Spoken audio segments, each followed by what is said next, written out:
Hello, everyone, and welcome to Introduction to Deafblindness.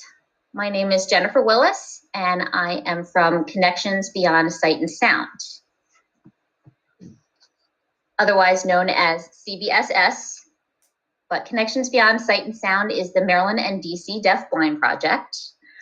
We serve children who are birth to 21, who have hearing and vision challenges,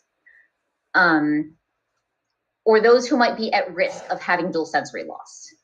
And we welcome any referrals for children who you are unsure and maybe would like to have assistance in assessing a child on their functional use of their hearing and or vision. You can find our referral form on our website, or you can email any of our project members, and our emails will be on the final slide at the end. You will also see the word deaf-blind used two different ways, both hyphenated and as one word, as the transition is being made to all one word within the community. The hyphenated form is the old form, but the deaf-blind community prefers the one word now to not be seen as deaf and blind, but rather as their own unique identity with a culture, community, and style of language. So you will see both ways throughout this presentation for certain things that I have used that are formally printed or are old formats versus things that I have written myself. This is the IDEA definition of deafblindness. Deafblindness means concomitant or co-occurring hearing and vision impairments, the combination of which causes such severe communication and other developmental and educational needs that they cannot be accommodated in special education programs solely for children with deafness or children with blindness. And this should really say without appropriate supports, because in Maryland, we do have students who are at the Maryland School for the Deaf or the Maryland School for the Blind, who, having the appropriate supports, are able to participate in that learning environment. And we will discuss what some of those appropriate supports look like a little later. This is the definition for multiple disabilities. And I included that just so that you will see the bolded part at the bottom that says this term does not include deafblindness. And the reason for that is because deafblindness has its own disability code under IDEA that you can choose. But that does not mean that if you are choosing multiple disabilities, because a student has more than one condition that needs to be documented under their disability code, that you can't choose deafblindness as one of those choices. It's under the sensory section, so you can choose deafblindness, and it is a better choice than picking, say, deafness or hearing impairment and visual impairment, because it's going to give a better snapshot of the holistic needs of that child. But deafblindness can be chosen as one in addition to other health impairment, traumatic brain injury, whatever the child's needs are. But going back to multiple disabilities, as a term, the team should consider if the child has conditions that are all a factor of their deafblindness, that their needs may all be a factor of their deafblindness, because deafblindness is a disability of access. So it can impact cognition, social, speech language, and of course, all of the sensory needs. So choosing deafblindness would allow anyone who picks up that IEP to see that that child's unique needs all center around that need for access.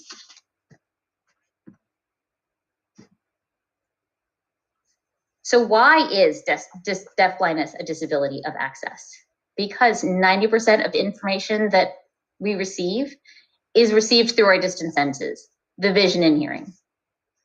And so if a student cannot clearly hear or see what's going on around them, they're going to miss a significant amount of information. For example, learning from their classmates, seeing and hearing what others are doing with toys or materials. Think about those critical early learning years where children are participating in pretend play with their classmates, sitting around a table and every child is taking a turn exploring materials that are given to them. A child with deafblindness is missing all of that. Comments made during a group discussion, information on a board at a distance, or if the smart board, the whiteboard is too far away from them, or if we seat them close enough so that they have access to it, but then the information is too large for them to take in the entire picture. Knowing who is with them in the classroom when people enter or leave. For a child to learn to communicate, they need a communication partner, someone who knows them, someone who is an active listener, who can respond to what might be their unique or subtle communication attempts, to the anxiety of feeling alone or not understanding the chaos of a room if they're not sure if people are there with them, or if they know that there's a lot of things going on, but they can't interpret the information or what's happening around them. And of course, content information about the lesson being taught. Without access to the language of instruction or learning materials, and that's key, that's a key term, the language of instruction that's provided in the classroom. How does a child participate in the lesson? I often hear that teams don't want to bombard a child with language if they are a language learner or if they have significant cognitive disabilities, that we don't want to just bombard them with everything. And we'll maybe only want to focus on a few key vocabulary words. But really, it comes down to children who have full access to hearing, have full access to everything that's going on around in the room, everything that the teacher says, everything that their peers say, every conversation that adults have with each other. No matter whether they're able to interpret and understand it or not, they have full access to it. And so our children who are deaf or hard of hearing also deserve that access to everything that is happening around them. And it is the job of the teacher and the staff to then tailor that vocabulary and that information when they're presenting a lesson to meet the needs of the individual children in the classroom.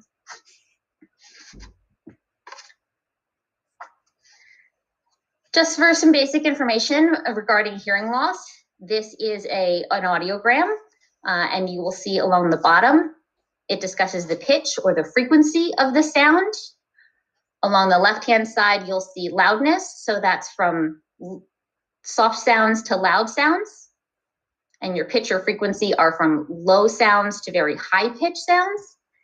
And then along the right side, you'll see degree of hearing loss. So it's broken down by the color sections into the different degrees of hearing loss that you can have.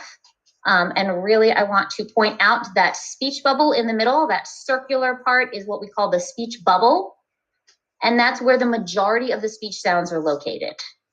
And so if we were to say, look at an audiogram of a child who maybe had a mild to moderately severe loss in the right ear, and maybe a moderate to severe loss in the left ear, this would give you an indication of what that child is or is not able to hear. So anything below the line is everything the child can hear, and everything above the line is what is not accessible.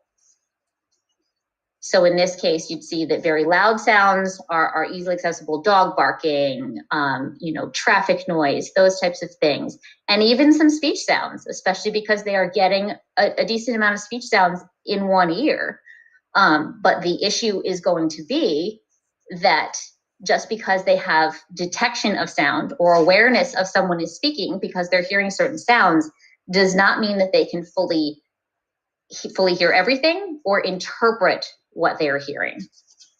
So the ability to detect sounds and to interpret sounds are two very, very different things. Think, for example, of if you can hear a radio when it's on. If a radio is on and it's turned down very low, you might be able to know that that radio is on, but you might not be able to tell what the song is that you're hearing. The other big thing to think about is that the brain fills in with what it knows. So if, as an adult, you've got a full bank of all the sounds of speech and a ton of vocabulary, and so if you miss something, or again, that radio is down low, you might still be able to pick up on several words of the song or even the entire song if it's something familiar to you, because your brain fills in with what it knows. Same thing as if you hear something that sounds really strange, you hear a sentence and one or two words in there sounds really strange, or you missed it, you didn't hear it clearly, but your brain can kind of fill in with what it thinks would fit in there. So during those critical language years, if that information is missed, if those speech sounds are not fully heard, if words and vocabulary are not fully banked, to have that knowledge and that bank of vocabulary for later use in language, then that information is going to be lost. And so I encourage everybody to watch. There is a cute Fred Flintstone hearing loss simulation.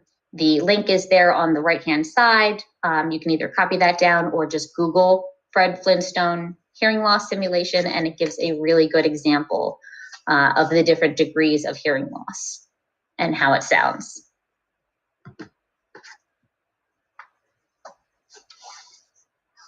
So you may have students in your class with amplification, and these are two distinct forms of amplification that you might see, the hearing aid versus a cochlear implant. And so a hearing aid, which is the one on the left, just amplifies the child's residual hearing. So it has a microphone, it's just increasing the volume of the sound. It can be linked to something called an FM system, which is a microphone that would give direct access from the speaker's voice to the hearing aid. So it kind of blocks out background noise, which is really, really helpful. And there is a link at the bottom there you can see for a simulation of both a hearing aid and an FM system that you can watch for information.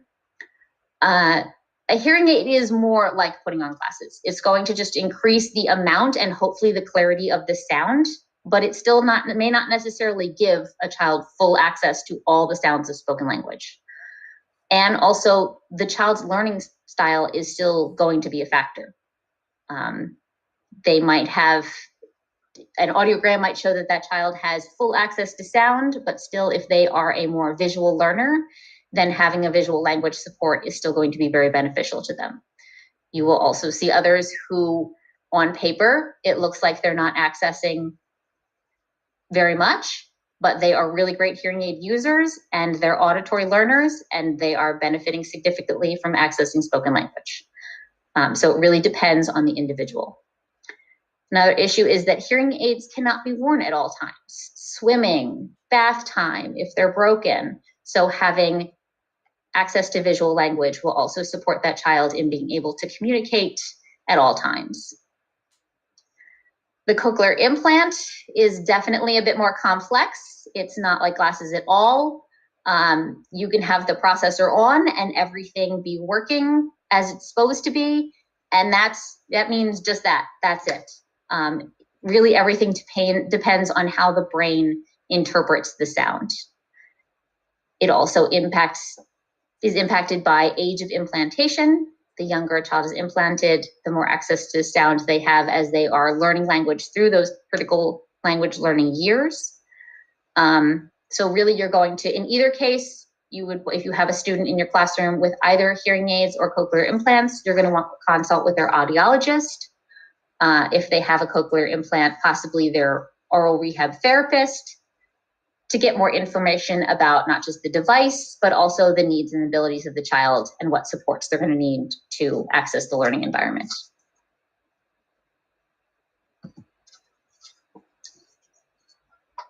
Some things to remember.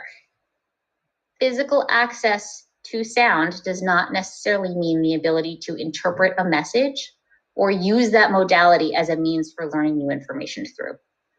So just because they have a device on their head or they have physical access to the majority of the sounds of spoken language does not necessarily mean that the child's brain is interpreting or understanding a message.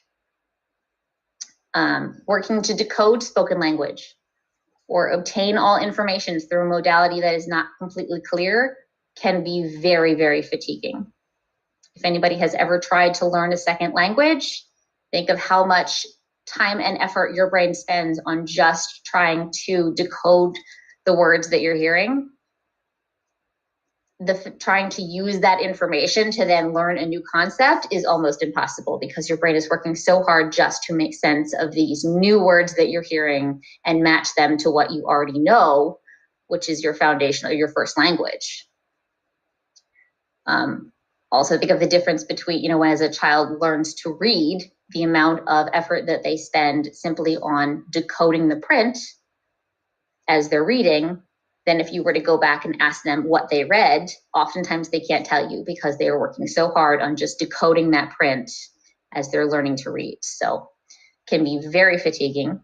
We will see children with deafblindness who are able to, in the morning, might need access to one modality. They might be using spoken language in the morning and need ASL in the afternoon because their brain has just fatigued from trying to work so hard to decode through a means or a modality that they are still learning to use. And as we mentioned before, the brain fills in missing information with what it knows. But what if you don't have that foundation of language yet? What if we are in those critical language learning years where children are still learning just the names of objects, basic functions of language? They're going to need access to a modality that is fully accessible to them.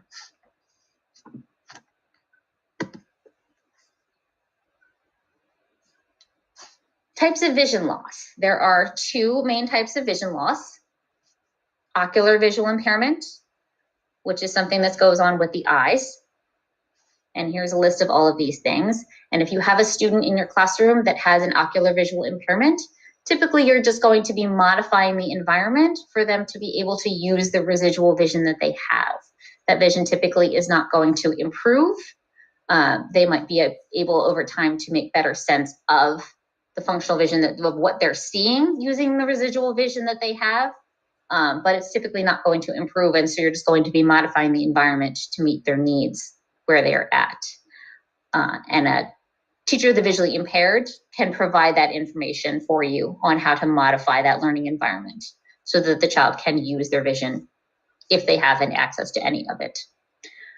The other type of vision loss is what we call cortical visual impairment, or CVI.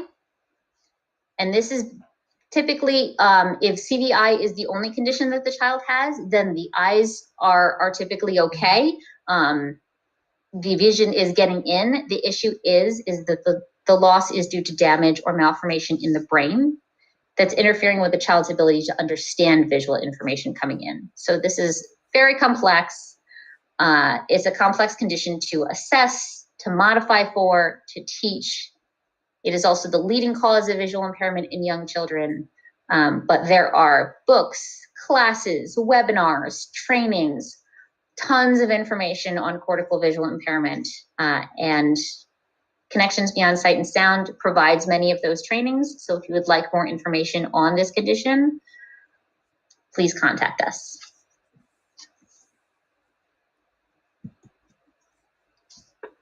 Again, some things to remember.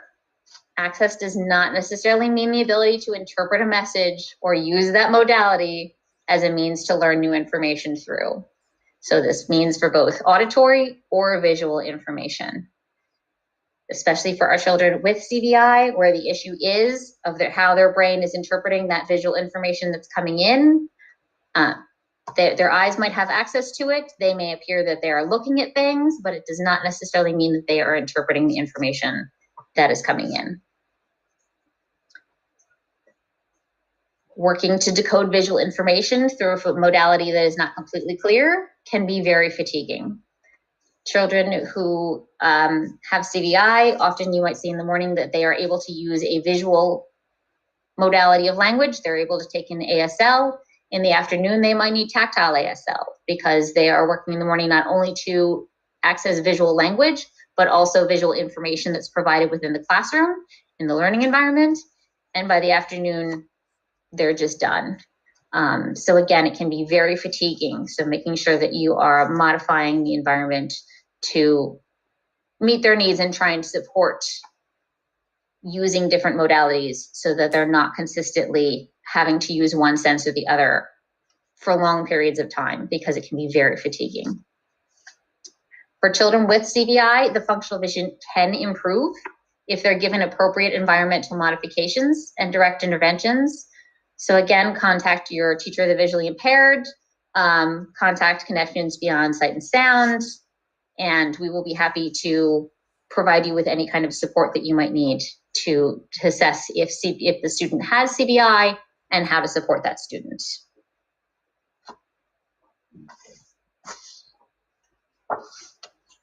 Communication is the foundation for all interactions and learning. Communication is everything. Every child communicates. Let me say that again. Every child communicates. It is our job as teachers, related services, parents, whoever it may be that's working with that child, to determine how they are communicating, what they are communicating about, and then to expect it from them, to provide them with the opportunities to communicate to us, because they might not be doing it in a traditional manner. And of course, motivation is what drives communication. Our kids are going to communicate about what is motivating to them. So really, the base thing for a child who does not have a communication system, who does not appear to be expressing themselves consistently, the first place that we need to start is determining a student's likes and dislikes, and using those as a modality to provide them with a way to express what they want, what they like, and encourage them to do that more often, because they're not going to communicate about something that we want them to talk about, content information, core vocabulary words, whatever that might be, until they have an opportunity to ask for what's motivating to them, what they most want to do. And you'll see the picture on the left is directly from the Maryland Learning Links. That's from the alternate instructional framework for students with significant cognitive disabilities. And you'll see communicative competence is at the base of everything, because those students who need to acquire that foundational skills missed to catch up to accessing grade level content need to have that communicative competence as the base for everything. Also on Maryland Learning Links, you will find information to the communication matrix, which is an ideal tool for assessing children with deafblindness on their expressive communication level, but also for any child who is a pre-linguistic communicator. There are 7 levels of communication, everything down from the most basic instinctual cries, facial expressions, body movements that you will see, all the way up to abstract language. And communicationmatrix.org is where you will find the assessment itself. It can be completed online, additional information about that. We also at Connections provide trainings and webinars on the communication matrix as well, not only on how to complete the assessment, but also in how to use the results to design an individual communication plan for a student to progress through each level and eventually be able to utilize formal language. So if this is not something that you're familiar with, I encourage you to find out more information.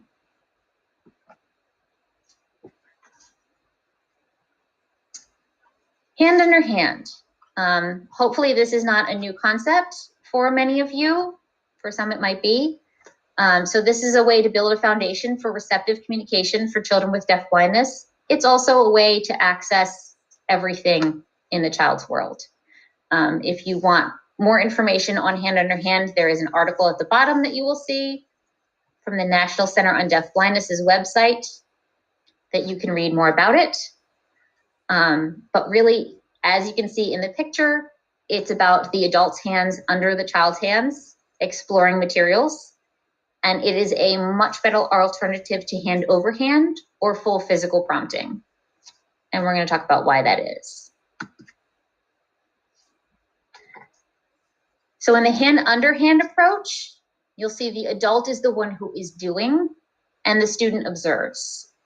For a child who is deafblind, this is the same way as an adult or a teacher would show a student something, would teach them how to use a material, would teach them what something does, what it looks like, because if they don't have vision to take in all of the pieces of an object or a material, they're going to need to do that tactually to participate in an activity. So the adult is the one doing, and the student is really actively observing or engaging in exploring what the adult is doing with their hands. It's non-controlling.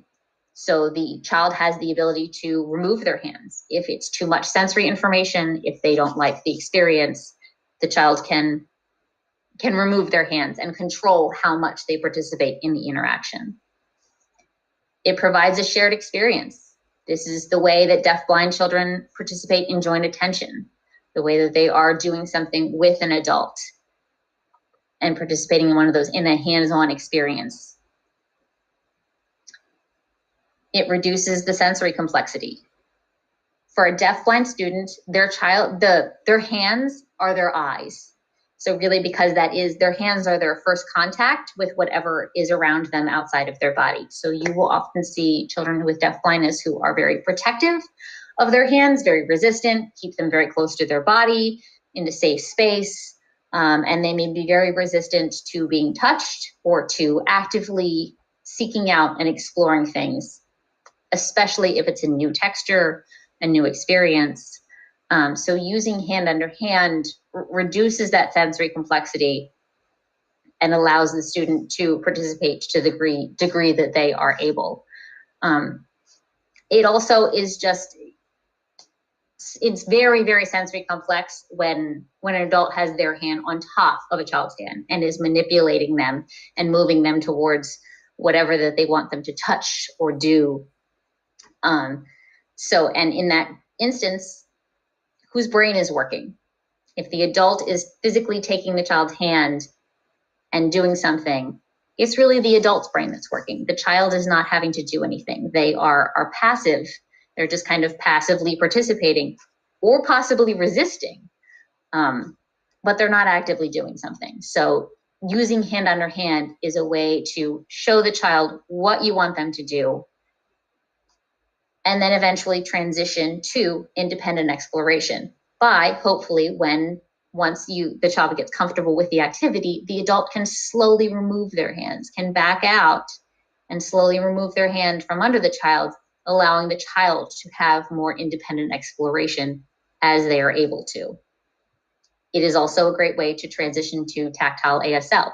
If a student is going to need tactile ASL, having that trusted relationship with an adult, being comfortable with having that adult's hands under theirs, will provide them with that access to being able to use tactile ASL for communication.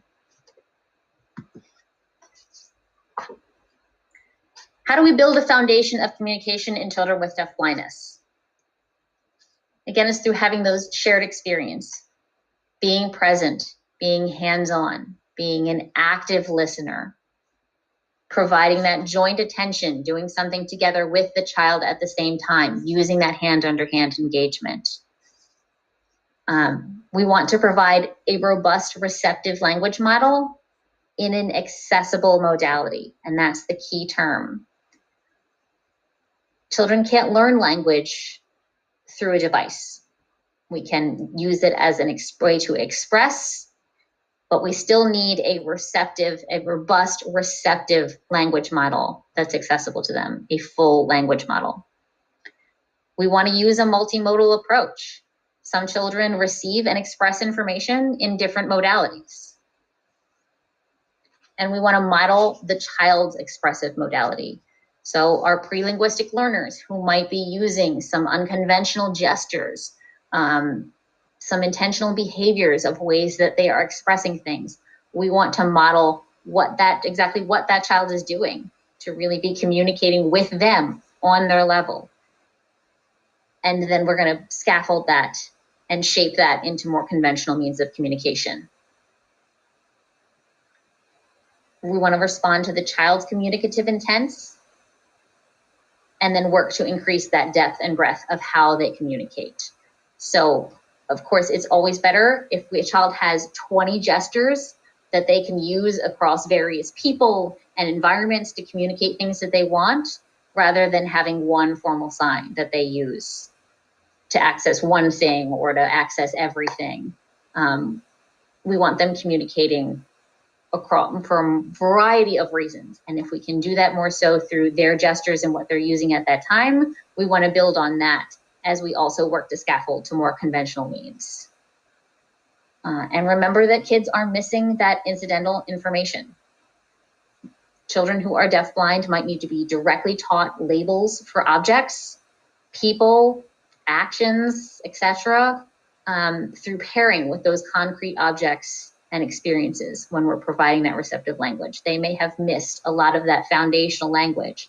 So before we're creating a communication system that requires them to use more tangible symbols or abstract signs, we need to be providing them with that foundational information so that they have that receptive vocabulary bank to pull on when they want to express something.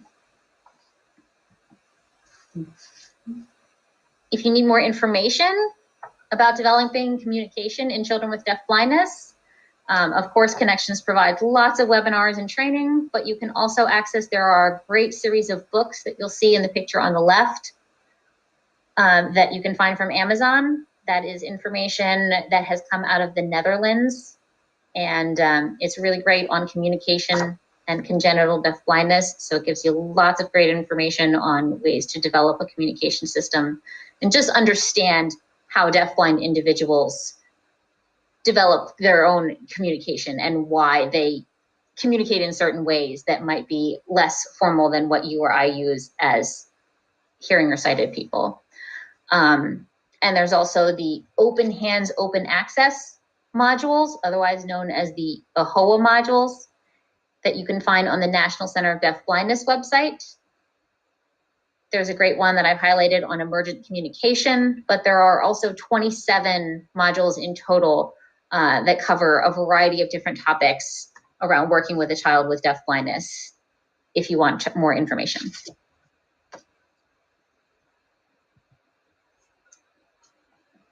Intervener is a key term that you will hear in the deafblind community. If this is a new term for you, I encourage you to contact us or research this term at intervener.org to get more information. But interveners are a key piece for a child with deafblindness in that they are not just a one-to-one aid or a dedicated aid, but they are really someone who has training and specialized skills in deafblindness and then work consistently one-to-one with that child who is deafblind.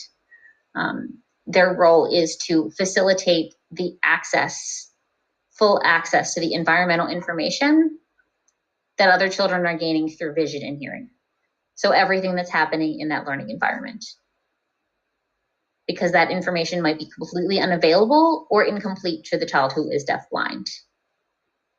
They facilitate the development and the use of receptive and expressive communication skills. So they are that active listener to the deafblind child who might need additional wait time before they're able to express something, who might need some modification to the vocabulary that they are being given, repetition of key vocabulary while other students are taking a turn in the class, who might need someone there to respond to very subtle or very unconventional forms of communication, to recognize it as communication and respond to that in order to help the child want to do that and express themselves more frequently. And they develop and maintain a trusting, interactive relationship with that child that promotes both the social, emotional well-being, as well as that child's ability to develop relationships with others. So their trusted relationship with them on how that child wants to be touched, how that child is able to engage and interact, they then facilitate that interaction, like you'll see in the picture here, of children with other peers, as well as other adults. And you can find more information at intervener.org, or you can contact Connections on ways to either become trained as an intervener, or if you're looking to have an intervener for a deafblind student in your class. Ways to structure the learning environment for a child who is deafblind. So daily routine, children need a calendar system, and we're gonna look a little bit more at what that means for a child with deafblindness in a second. Activities should have a distinct beginning, middle, and end. Children who are deafblind need that cognitive closure. I will give you a great example of, I have a deafblind student who started eating cake and really has a sweet tooth and just loves cake and decided eventually that that was going to be the only thing that they wanted to eat for a meal. And they were, you know, begging. They were just constantly asking for cake and not eating anything else. And so the parent became fed up and said, this, you know, we can't do this. They need to be eating some healthier foods. And so mom threw out the cake. And that next day, the child came down and was searching on the counter for where the cake had been and had no idea where it had gone and was just completely devastated. And then the next time that cake was present in the home, they again were just very panicked about wanting it consistently, checking constantly that it was there on the counter. So even though it's something that you know, we don't realize when we're teaching children that they're missing that incidental information of seeing something, where it goes and where it ends up, where it comes from, what happens with it, and where it goes. And if they don't have that cognitive closure of seeing that, oh, that just, you know, that got thrown out and that's where that went, then it creates and instills that panic or that anxiety in them of not knowing where their things have gone. For some children, this might be the factor of that if they don't have the vision to see where their materials are in their space, if they can't search for objects at a distance because of their vision, they might not know if their favorite toy that they were playing with has simply been moved onto a shelf and put away. They might not know that it exists there to go find that again. So really giving children awareness of where things start from, a beginning, an activity as a middle that we do something, and then an end of giving that closure of this is done and we're putting this away. It still exists, but it's finished for now. Same with task analysis, just having that structure and rote repetition of how activities are completed allows a child to anticipate what's going to happen and learn the process for completing tasks. You want to introduce yourself to the child each time you begin an interaction. So even children who have some vision might not be able to make out the distinct differences between individuals who have similar skin color, hair length, facial features. So making sure that you really introduce yourself to the child each time that you begin that interaction so that they can pair, if it's a tactile cue, which we're going to talk about, maybe with your name sign or sound of voice, but so that they can really understand who they are with and also anticipate what's going to happen if you are the PT or the speech therapist coming in, so that they can anticipate what's to come. And along with that, providing the child with information about what is going to happen, letting them know what we're going to do before we move them, before we start an activity, just giving them information that they might be missing from not seeing materials being set up or hearing the water turn on that it's time for a bath, or just having that awareness using those distance senses.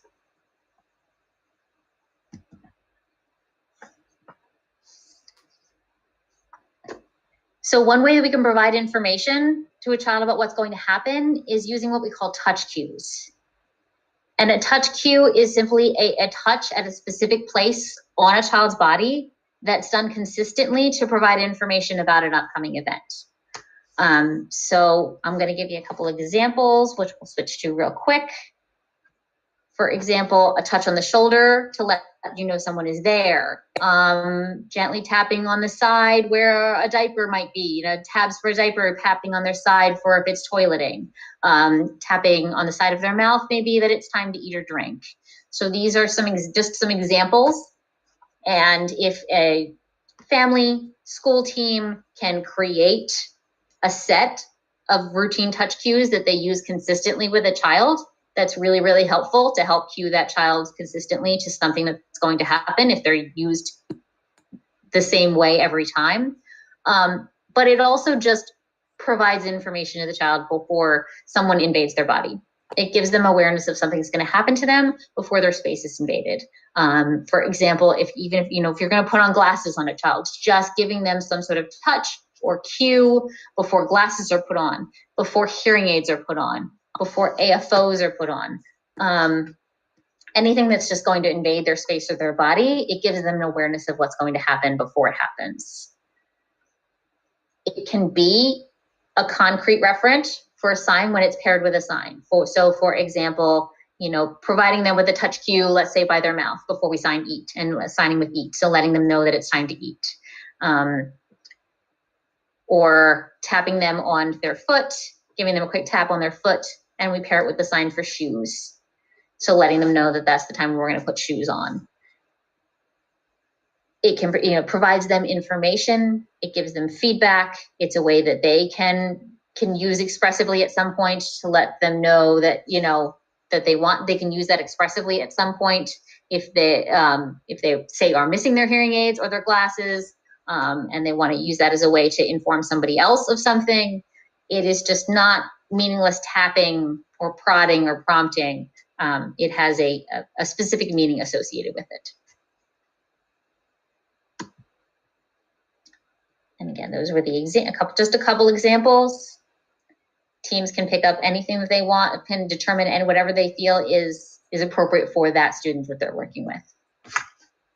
Name cues are another way that you can provide information to a student with deafblindness, and this lets them know the difference in who is working with them. So when you're introducing yourself to the child, providing them with some sort of tactile means to discriminate yourself from the other teachers, parents, providers. Oftentimes there are many different people coming in and out of a child's world, and they might not have a way to discriminate sound of voice, verbal name, visual representation, facial features. So having that sort of tactile cue gives them a concrete way to discriminate different people. And you'll see in the picture on the right, that's my tactile cue that I use. It's a simple rubber spiky bracelet that I found on Amazon. And it's really just distinct and different. And so it sets me apart from other people for a child to be able to know that it's me. If I'm in the classroom with them, if I'm out in the community with them, if I see them outside on the playground and it's really bright and sunny and they don't have the vision to be able to visually make out my face, it's a tactile way to know at all times that that's me. It can be a necklace, a ring, a bracelet, whatever you have. Typically, it's something that just is tactually distinct and something that you have on you at all times, hopefully, or at all times when you're working with that child. So just something that hopefully you'll remember to wear at all times so that you have it with you when you're interacting with that child. You can use it to start and end interactions to let the child know when you've arrived and when you're leaving. It just teaches a concept of self and a concept of other people. It helps them anticipate what's going to happen, because if they know who the PT is, different from OT versus speech versus their teacher, they can help anticipate what's going to come. And it is different from a name sign. It's not their name sign. You would typically pair that. You're going to typically pair this tactile cue, name cue, with a name sign or spoken name.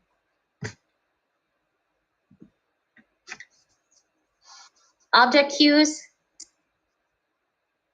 are typically objects that we associate with particular activities. So they are a concrete object that a child uses to represent an activity that's going to happen.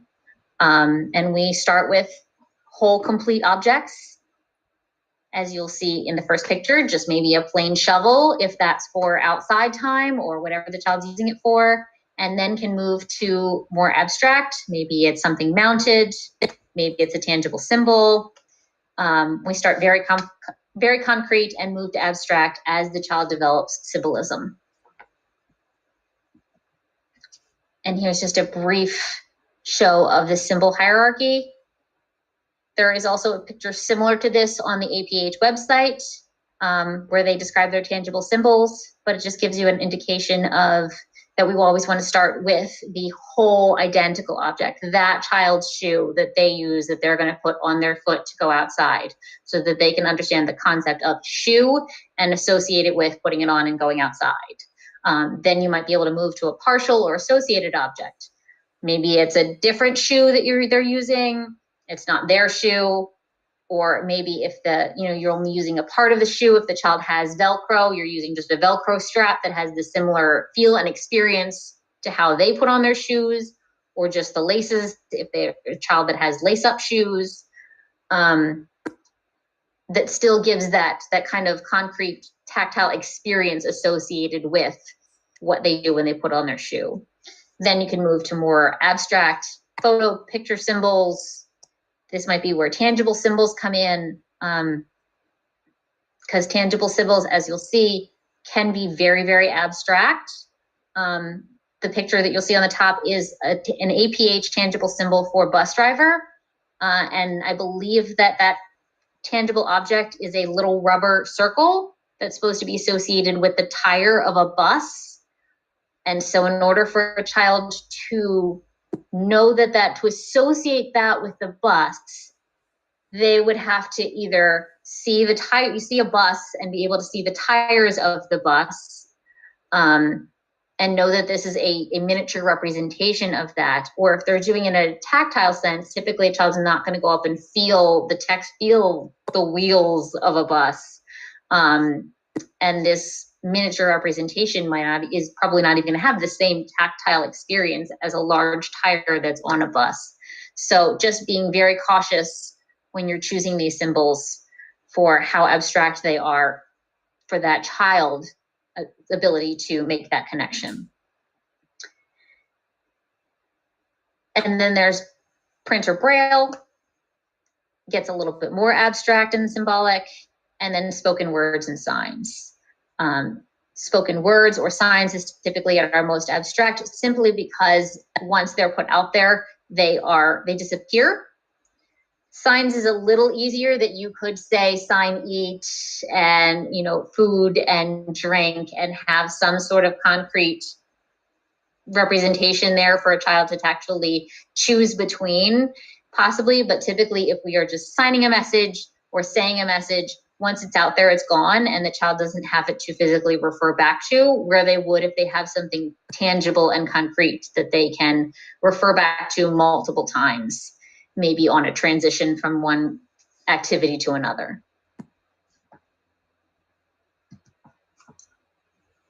Calendar systems, just briefly touching on this, these are some examples of a calendar system for a child who is deafblind.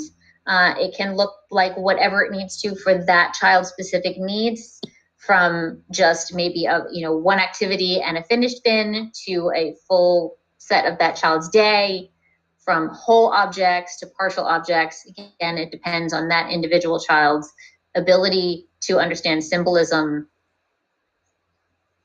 to use more tangible symbols or abstract items. And real quickly, we'll just touch on concept development. Just thinking in the global sense of when we're presenting concepts to children who are deafblind, who may have missed a lot of that foundational incidental information that children receive through watching what others do or hearing how others label items.